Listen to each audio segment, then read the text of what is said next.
3 days after emergency surgery, my stepfather slapped me so hard in a hospital room that the IV stand crashed to the floor. A week later, he was in handcuffs, facing assault, identity theft, and financial fraud charges. What he never expected was that I had already found the $2 million life insurance policies he secretly took out on my mother, with himself as the only beneficiary. My name is Elena Morrow. I am 34 years old, and this is how one slap exposed a 10-year pattern of control that almost cost my mother her life. Chapter 1. The day the hospital floor felt colder than home. The floor was colder than I expected when my feet touched it, a sharp reminder that I should not have been standing at all. It was February of 2024 in Springfield, Illinois, 3 days after an emergency appendectomy I had not planned for and had barely processed. My abdomen still felt tight and sore, like someone had cinched a belt inside me and forgotten to loosen it. Every movement came with a delay, a moment where my body asked me if I was sure. The medication dulls the pain, but also blurred the edges of my thoughts, making everything feel slightly unreal, as if I were watching my own life through thick glass. The hospital room smelled faintly of antiseptic and warm plastic.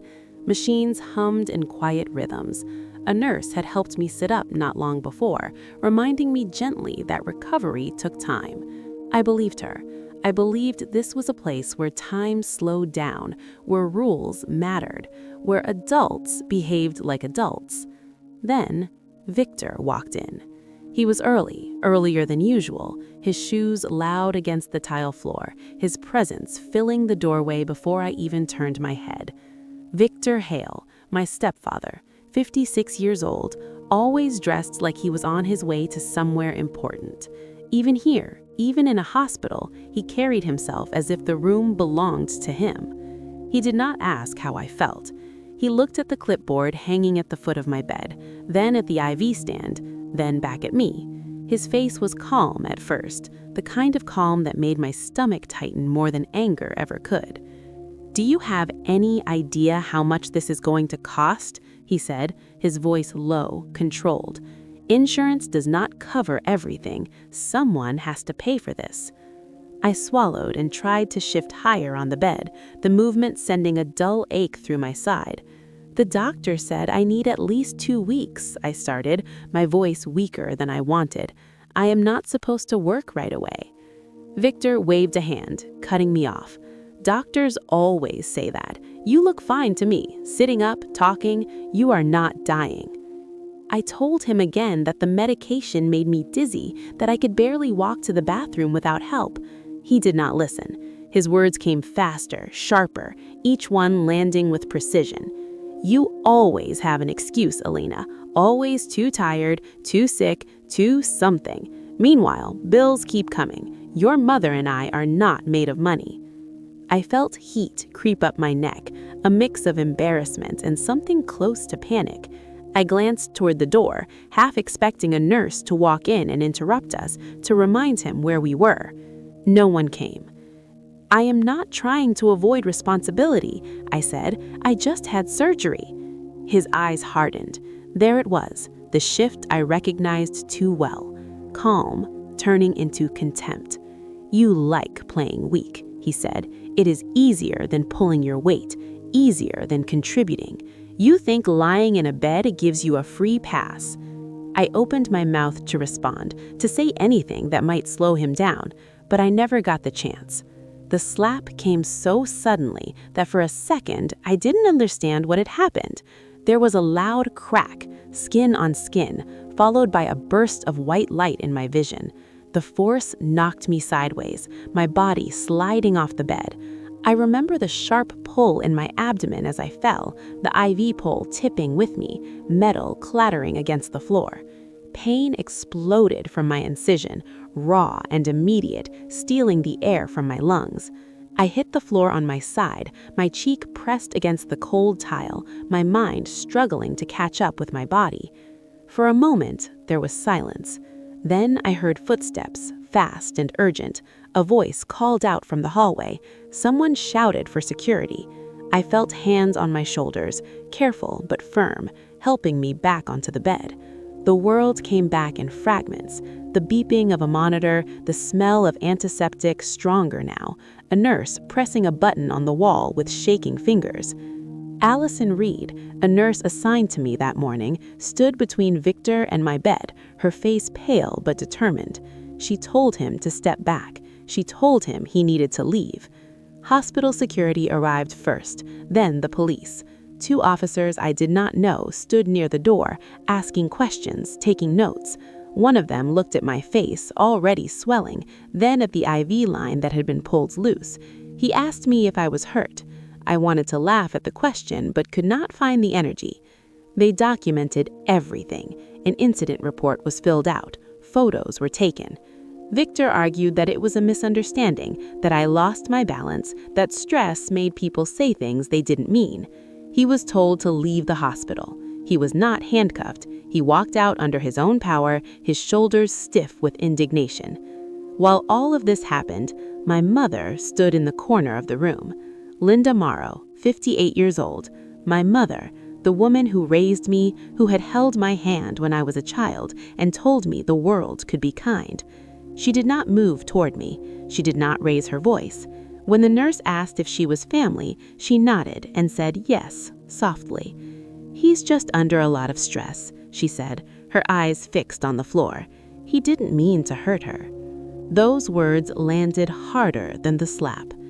I looked at her, waiting for something else, an apology to me, a protest, anything. She did not look back. After the officers left and the room grew quiet again, I lay there staring at the ceiling, my body trembling, not just from pain, but from the realization settling in my chest. Whatever safety I thought this place offered had limits. Whatever protection I believed my mother would give me had limits too. Later that afternoon, I was discharged. The doctor spoke about rest and recovery, about signs of infection to watch for. A nurse handed me paperwork and a small bag with prescriptions. I nodded, thanked them, did everything expected of someone who was fine enough to go home. As I was wheeled toward the exit, past other rooms filled with other patients and other stories, I felt numb. Not from the medication this time, but from a growing understanding I was not ready to name yet. The coldest place I had been that day was not the hospital floor. It was the space where protection should have been and was not. Chapter 2. A house you can't leave even when the door is open. I did not understand how that emptiness had been built until I started replaying my life backward, scene by scene, trying to find the first moment when staying stopped being a choice. Victor entered our lives in 2019, when my mother was still drowning in the aftermath of my father's death. Dad died in 2016, cancer that moved fast and left behind silence and bills that never seemed to end. After the funeral, envelopes kept arriving, medical statements, past due notices, numbers that made my mother's hands shake. Linda Morrow was 58 now, but grief had hollowed her out. She slept lightly, worried constantly, and apologized for things that were not her fault. Victor noticed all of it. He noticed her fear, her exhaustion, the way she flinched when the phone rang. He framed it as chaos that needed order. He talked about structure, about responsibility, about how a real family functioned. He listened to her stories and made her feel seen. Compared to the years of stress and uncertainty, he felt like stability. When they married in 2020, people told her she deserved this, deserved help, deserved peace. Victor liked hearing that. He liked being seen as the man who stepped in when things were hard. I was 30 then, trying to make freelance design work stretch far enough to cover my share of life. I built logos for small businesses, laid out menus, edited photos, took whatever I could get. When projects slowed down, I worked part-time at a print shop in Springfield and told myself it was temporary. Victor suggested we simplify things. One system, one account, he said. Less confusion. He said it calmly, like a solution no reasonable person would reject. At first, nothing seemed wrong. Then mail started disappearing. The first time, I noticed a bank envelope in the mailbox when I pulled into the driveway. I brought my bag inside, washed my hands, came back for the rest, and it was gone. I asked my mom about it, keeping my voice casual. "Victor grabbed it," she said. "He is organizing things." I told myself couples shared mail, couples handled bills. That was normal. But it kept happening. Envelopes with my name would arrive and vanish. One morning, I watched Victor walk out to the mailbox before anyone else was awake. He flipped through the mail at the counter, slid 2 envelopes into his jacket pocket, and smiled when he saw me. "Just bills, Elena," he said. "No need to stress your mother." Soon after, he had a key made for the mailbox. Not a copy, the only key. He joked about keeping it safe and slipped it into his pocket. My mother did not ask for one. Paperwork followed. Thick envelopes spread across the kitchen table. Victor tapped where my mom should sign, explaining just enough to sound reassuring. Insurance updates, bank forms, house documents. When she hesitated, he sighed and asked if she trusted him. The question always worked. She signed because arguing felt more dangerous than agreeing. I told myself it was not my place to interfere, until it became my problem. In early 2021, I got an alert that my credit score had dropped. It made no sense. I paid my bills. I was careful because I had to be. I called the bank from my bedroom, ready to take notes. The woman on the line started explaining a late payment on an account I did not recognize. Then my door opened. Victor stood there holding his phone. "I need to use yours," he said. I covered the receiver and told him I was on a call. He stepped closer, calm, patient, filling the space. "You can call them back," he said. "Hand it over." The bank rep kept saying hello. My face burned. I ended the call. I tried again later. I was put on hold, transferred, disconnected. Each attempt was interrupted by something urgent. Victor needed help. My mom felt unwell. The house needed attention. My problem was always postponed. Then the calls started. Unknown numbers, voicemails about collecting a debt. I told myself it was a scam until a letter arrived addressed to me. I saw it on the counter for a moment before Victor picked it up. "Junk, Elena," he said. I took care of it. I asked what that meant, trying to laugh it off. His smile stayed in place, but his eyes hardened. "You have enough to worry about," he said. "Let me handle it." My mother sat in the living room, hands folded, eyes on the television. She did not look up. That was how it worked. Every time something threatened to push me into action, Victor created a reason I couldn't move. A surprise bill, a car issue, a story about the mortgage, and always the reminder, delivered softly or sharply depending on his mood, "You owe this family." I tried to leave quietly, without drama. Once I told my mom I was looking at apartments. Her face drained of color. "Victor will take that personally," she whispered. "Please do not start something." Another time, I packed a duffel bag and left it in my trunk, planning to stay with a friend. That afternoon, my mom called me from home, voice shaking, saying she felt dizzy. I rushed back, leaving work early. Victor stood behind her at the kitchen table, his hand resting on her shoulder. "See," he said, "she needs you. This is what family does." The bag stayed in my trunk for weeks. Eventually, I unpacked it because leaving felt impossible. From the outside, nothing looked wrong.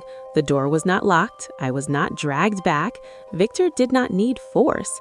He controlled the things that made leaving possible: mail, money, information, my mother's peace. He did it with paperwork. After the hospital, those memories stopped feeling isolated. They lined up like evidence. And for the first time, I let myself think what I had been avoiding. Maybe I was not failing to leave. Maybe someone had been making sure I couldn't. Chapter 3. What he never thought I'd have the strength to find. On the ride home, the pain in my abdomen was loud, but the bigger ache was the one I could not point to on any chart. It took me a while to accept that what happened in the hospital was not a sudden break. It was the surface of something that had been forming for years. When I started thinking back, I kept landing on 2019, the year Victor Hale stepped into our lives and looked like exactly what my mother needed. My dad died in 2016. Cancer took him quickly, and then the rest of our life kept arriving in envelopes, medical bills, late notices, statements with totals that made my mom's hands shake. Linda Morrow was 58 now, but back then she already carried herself like someone who expected bad news to be waiting in the mailbox. She was tired in a quiet way, the kind that does not get fixed by sleep. Victor showed up like order. He had a steady job, a calm voice, and the habit of speaking like problems were simple if you were disciplined enough. He asked my mom about her day, and he listened. He made her laugh. He brought groceries without being asked. He paid for dinner without looking at the price. Compared to the years after my dad died, Victor felt like relief. They married in 2020. People said my mom deserved happiness. Victor liked those compliments. He liked being called a good man. He said he believed in stepping up, and he said it like stepping up gave him the right to decide how everyone else lived. I was 30 then, trying to make freelance design work pay my bills. I built logos, menus, flyers, anything clients needed. When the work dried up, I picked up part-time shifts at a print shop in Springfield and told myself it was temporary. I did not have a safety net. I was the kind of adult who was always one unexpected expense away from panic. Victor offered a solution to everything. He said we should simplify. One system, one account, one person handling the paperwork. He framed it as protecting my mom from stress. He framed it as being responsible. At first, it felt harmless. Then the mail started disappearing. I remember noticing a bank envelope in the mailbox one afternoon. I carried my bag inside, washed my hands, came back to grab the rest, and the envelope was gone. I asked my mom about it, trying to sound casual. She hesitated, then said, "Victor took it. He is organizing things." I told myself couples share mail, couples handle bills. That was normal. But it kept happening. Envelopes addressed to me would arrive and vanish before I touched them. One Saturday morning, I watched Victor walk out to the mailbox before anyone else was awake. He flipped through the stack at the kitchen counter, slid 2 envelopes into his jacket pocket, and smiled when he saw me. He told me it was just bills, and there was no need to stress my mother. He made it sound like I should be grateful. Not long after that, he had a key made for the mailbox, not a spare, the only key. He joked about keeping it safe, then slipped it into his pocket. My mom did not ask for her own. Paperwork followed. Thick envelopes spread across the kitchen table. Victor pointed to lines and told my mom where to sign. Insurance forms, bank documents, house-related papers. If my mom tried to read, he sighed and asked if she trusted him. The question always worked. She signed because refusing felt like starting a war. I tried not to interfere. I told myself it was their marriage, until it became my life. In early 2021, I got an alert that my credit score had dropped. It did not make sense. I was careful. I paid what I owed. I called the bank from my bedroom and sat on the edge of the bed with my laptop open, ready to take notes. The woman on the phone started explaining a late payment on an account I did not recognize. I was about to ask for details when my bedroom door opened. Victor stood there holding his phone. He said he needed to use mine. I told him I was on a call. He stepped closer, calm and patient, the way a person steps toward a child who is being difficult. He said I could call back. He told me to hand it over. The bank rep kept saying hello, and my face burned with embarrassment. I ended the call. Victor took my phone and walked away as if that was the most normal thing in the world. I tried again later. I was transferred, put on hold, disconnected. Each attempt got swallowed by something urgent in the house. Victor needed help with something. My mom felt unwell. There was a bill that had to be handled right away. My problem was always pushed to tomorrow. Then the calls started. Unknown numbers, voicemails that mentioned collecting a debt. I told myself it was spam until a letter arrived addressed to me. I saw it on the counter for a second. Victor picked it up before I could. He called it junk. He said he took care of it. I asked what he meant, trying to laugh it off. His smile stayed, but his eyes sharpened. He told me I had enough to worry about, and he would handle it. My mom sat in the living room with her hands folded in her lap, eyes watching the television. She did not look up. That became the rhythm. Every time something appeared that should have forced me to act, Victor created a reason I could not. A surprise bill, a car issue, a story about the mortgage, a medical expense for my mom, and always his reminder, delivered softly or sharply depending on his mode. He said I owed this family. I tried to leave without making it dramatic. I didn't want to fight, I wanted oxygen. Once I told my mom I was looking at apartments. Her face drained of color. She whispered that Victor would take it personally. She asked me not to start something. Another time, I packed a duffel bag and left it in my trunk, planning to stay with a friend for a few nights. That afternoon, my mom called me, voice shaking, and said she felt dizzy. I rushed home, leaving work early. She was at the kitchen table when I arrived. Victor stood behind her with his hand on her shoulder, gentle enough to look caring, firm enough to feel like control. He told me she needed me. He said this is what family does. My mom kept saying she was fine now, that it had passed. Her eyes looked glassy and exhausted. I made tea. I stayed. The duffel bag sat in my trunk until I unpacked it weeks later, not because I wanted to stay, but because leaving felt impossible. From the outside, none of it looked like a cage. The front door was not locked. Victor did not drag me back. He didn't need to. He controlled the things that made leaving possible: mail, money, information, my mother's peace. He did it with paperwork and patience, and he made me feel ashamed for noticing. After the hospital, those memories stopped feeling random. They lined up like evidence. And for the first time, I let myself consider the thought that frightened me most. Maybe I wasn't failing to leave. Maybe someone had been making sure I could not. Chapter 4. 7 days before it became legal. Victor came back on Sunday night, and the whole house seemed to brace, like it had been pretending to be calm until the moment his key hit the lock. I heard his truck first, the rumble in the driveway, the familiar pause as he checked his phone before stepping out. My hands were wet from the dishes, and I dried them too slowly, buying myself a few extra seconds to breathe. Mom sat in the living room with her cardigan pulled tight, staring at the television without really watching it. The door opened, and Victor stepped in with a rolling bag and that practiced grin, the one that made him look like a man who could never be wrong.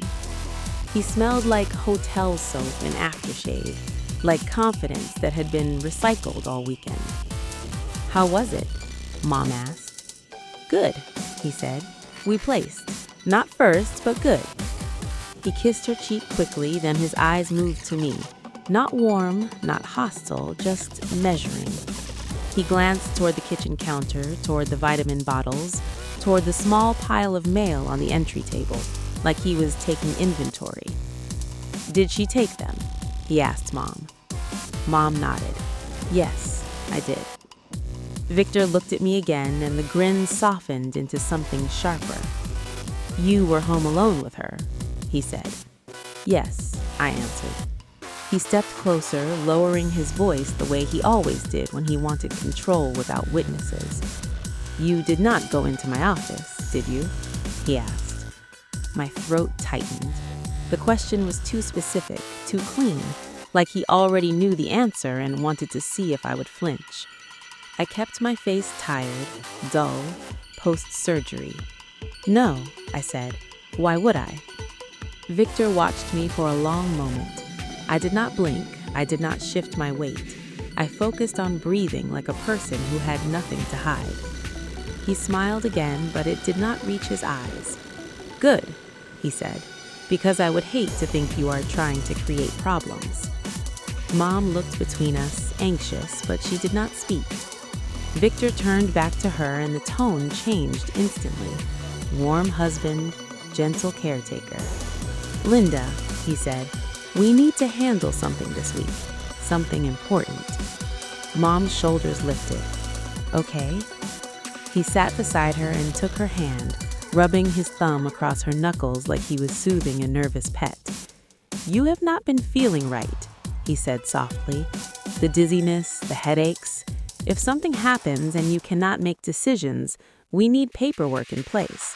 Responsible couples do this. It protects you."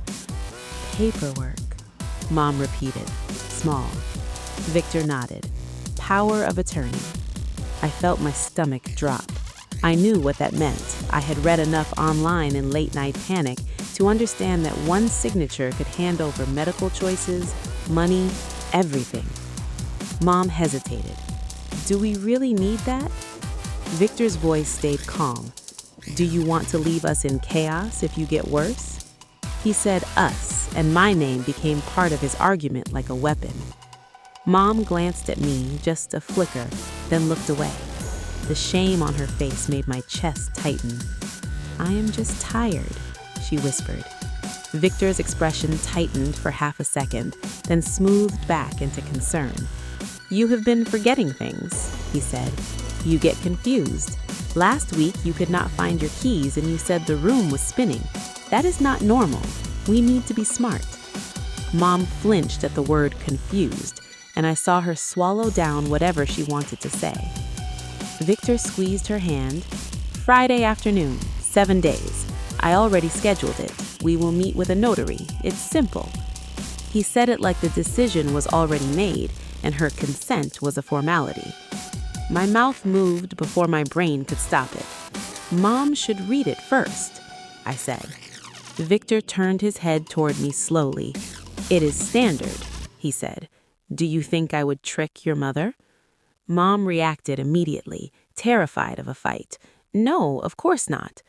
Victor leaned back and looked at me like I was the unstable one in the room. "Elena is stressed since the hospital," he said to Mom, still calm.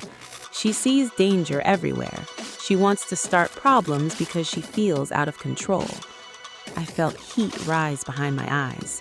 I kept my voice steady. "I just want her to understand what she signs," I said. Victor stood up. He did not shout, he did not have to. His body language did the work. "You do not question me in my house," he said. Mom's face drained. "Linda, please." He turned to her and the softness returned, which somehow made it worse. "Linda," he said, "you cannot let her put ideas in your head. You are not thinking clearly lately. You need someone stable to handle things, someone who loves you." Mom's hands trembled. Her lips parted like she might defend herself, or me, or both. Then her shoulders sagged and she nodded once, small. "Okay," she whispered. I watched it happen and understood something I had not wanted to admit. Mom was agreeing because she believed she could not survive him. Victor kissed her forehead like he had won something. Then he walked down the hall to his office, opened the door, stepped in, and closed it. The click of the lock echoed through the house. That night I lay awake, staring at the ceiling, counting days like they were breaths. 7 days until it became legal. 7 days until he could make choices for her on paper and call it love. Chapter 5. When the law finally stopped protecting him. The first thing I learned during those 7 days was that evidence has weight. It was not dramatic at first. There were no sirens, no doors kicked in, no sudden rescues. There was just work. Quiet, careful work done in stolen moments, with my heart pounding every time Victor's truck pulled into the driveway. I started with what I already had: the incident report from the hospital, the photos the nurse had taken of my face, my arm, the IV ripped from my hand, the date and time stamped clearly. Proof that something real had happened, that it was not just my word against his. Then there were the documents from his office, the insurance policies, the credit card applications in my name, the loan inquiries. I printed copies at the library and kept the originals hidden, sealed inside a plastic folder under the spare tire in my trunk. I did not trust the house anymore. I was not alone. That was the second thing I learned. Darlene Whitaker drove down from 2 hours away and met me in a diner off the highway. She looked older than the photo I had found in Victor's files, but her eyes were sharp. She slid a thick envelope across the table without ceremony. "This is everything I kept," she said. "Bank statements, emails, texts, the restraining order." Barbara Klein mailed me a binder. Every page was numbered, every incident dated. She had highlighted patterns in yellow, notes in the margins written with the neat anger of someone who had learned to survive by staying organized. Margaret Lewis called me late one night and talked me through how to prepare my materials so they would be taken seriously. She had been a paralegal once, before Victor drained her savings and left her rebuilding in her 60s. "Facts," she told me, "not feelings. Feelings come later." Tyler Russo helped from a distance. He traced IP addresses, confirmed account loggings, matched timestamps. He explained everything in plain language, then wrote summaries that someone in law enforcement could follow without needing to trust me first. Amy Nguyen looked at the supplements Victor had been giving my mom. She did not panic. She did not speculate. She just documented interactions, dosages, side effects. She signed her name at the bottom of a page that said the combination could cause dizziness, confusion, nausea. By the 5th day, my folder was heavy. On the 6th morning, I sat in the parking lot outside the police station with my hands locked around the steering wheel. I almost drove away. I almost convinced myself that I was overreacting, that this would blow back on me, that Victor would come home angry and make things worse. Then I remembered my mother's hands shaking as she reached for the vitamin bottle. I went inside. The detective listened. That mattered more than anything. He asked questions. He flipped through the pages. He nodded when things lined up. He did not dismiss me as emotional or confused. "This is a lot," he said finally. "It is all connected," I said. "He does this. He repeats it." The case was passed to the county prosecutor. Patricia Lowe met with me the next day. She did not promise anything. She explained process. She explained timelines. She explained what could be charged and what would take longer. Justice did not sound cinematic. It sounded procedural. It sounded slow. But it sounded real.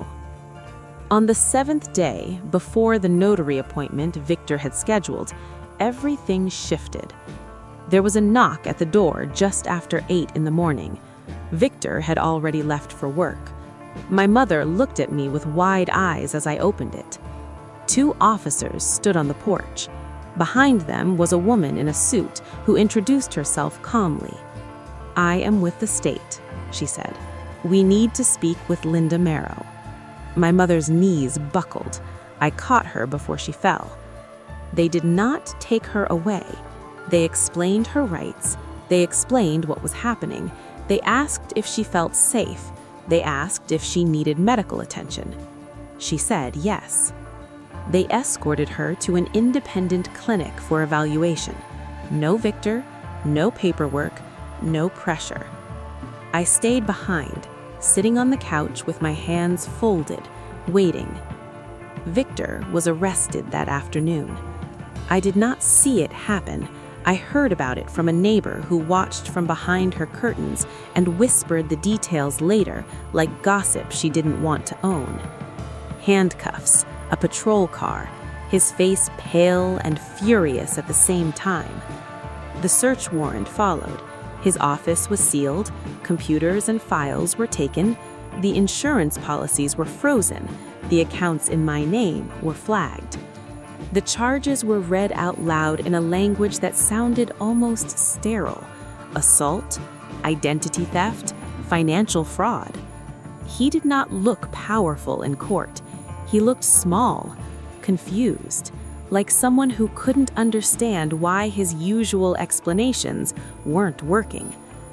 My mother stayed with me during the weeks that followed. She slept for hours at a time. Her color came back slowly. The medications were adjusted. The dizziness faded. The fog lifted. One night, she sat at the kitchen table and cried until she could barely breathe. "I thought I needed him," she said. "I thought I wouldn't survive without him." I held her hand and did not say anything. There were no words that could give back the years she had lost. Victor lost his job. Then he lost his reputation. People who had praised him for stepping up stopped returning his calls. The bowling league dropped him quietly. The man who controlled everything with paper and patience ran out of both. The sentencing came months later, 12 to 18 years. Civil cases still pending, restitution orders stacking up like the bills he once hid from us. When it was over, there was no rush of triumph, just a deep, unfamiliar quiet. I moved out. I opened a new bank account in my own name. I locked my mailbox and kept the key. Small things that felt enormous. Sometimes I think about the woman I was before the hospital floor knocked the air out of me. The woman who thought staying meant loyalty and silence meant peace. If you're listening to this and something in your chest feels tight, I want you to hear me clearly. I am not telling this story for revenge. I'm telling it because not all violence leaves bruises. Some of it signs papers. Some of it hides behind concern. Some of it convinces you that you owe everything and deserve nothing. If this sounds familiar, you are not weak, and you are not imagining it. You have options, and sometimes the law does eventually stop protecting the wrong person.